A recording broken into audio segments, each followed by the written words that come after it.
On the same day that the Stamp Act was repealed, they had passed a new piece of legislation, the Declaratory Act, asserting the absolute right of the British Parliament to make laws for the American colonies in all cases whatsoever. A year later, Parliament puts teeth in the act with a new set of taxes on the colonies, this time in the form of stiff duties on manufactured goods from England.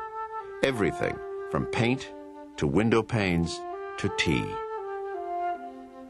Benjamin Franklin fears there is going to be another firestorm of colonial protest and sends this poem to American newspapers urging moderation.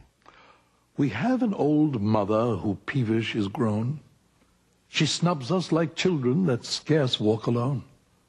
She forgets that we're grown with sense of our own. If we don't obey orders, whatever the case, she frowns and she chides and loses all patience, and sometimes she hits us a slap in the face. Her orders are so, we often suspect, that age has impaired her of sound intellect. But still, an old mother should have due respect. The idea that a body of men in England, who know nothing about the colonies, who see nothing of the misery that their taxes will inflict upon us, have given themselves the right to command our lives and our property at all times and in all cases whatsoever. This is the logic of robbers and highwaymen.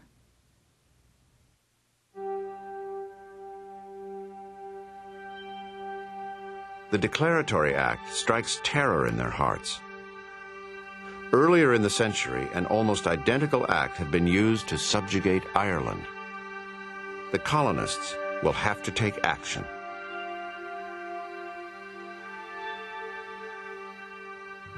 They know they have the power to hit England where it hurts. They will boycott British goods. George Washington. Block English goods. Starve their trade and manufacturing. Yes. The more I think about this plan, the more ardently I wish its success. Gentlemen in their several counties should explain matters to the people and urge them to adhere to the non-importation agreement. For the boycott to be effective, the entire population will have to be mobilized. But up to now, the leaders have not involved the common people in the workings of government. Indeed, they think that ordinary people have no capacity for political thought. Gentlemen lead. Commoners know their place. One of the hardest things, I think, for us to recapture of this distant, different world is the distinction between commoners and gentlemen, a kind of distinction that we find hard to understand because for us, almost all adult males are gentlemen. We put it on our restroom doors, the term, but these gentlemen saw themselves as separate from the rest of the populace. 18th century men, women, and children of every race, class, and region actually believed that hierarchy was the norm in nature and in society. Some people were better than other people. Some people were placed in circumstances that were better. Poor people were thought of as the poor. If you were wealthy, you were superior. That was how the world operated.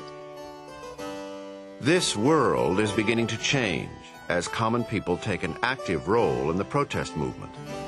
For many of the colonial elite, it seems to threaten the very stability of society.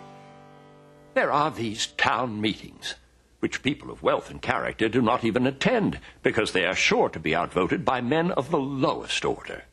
So it is government by the mob. This has given the inferior people such a sense of their own importance that a gentleman does not get from them even common civility anymore.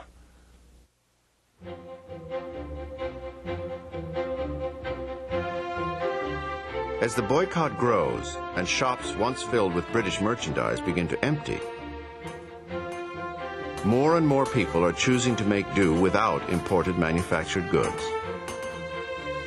I have cut back on every superfluous expense. I haven't even bought a new cap or gown since last Christmas. I'm even learning how to knit, something I've never done before. making stockings out of good New England wool, throwing my mite for the public support. The very idea that their American cousins are involving commoners, and now even women, in politics, is a subject for hilarity by London cartoonists. But the merchants and manufacturers in England are not amused. Their factories and counting houses are feeling the pinch.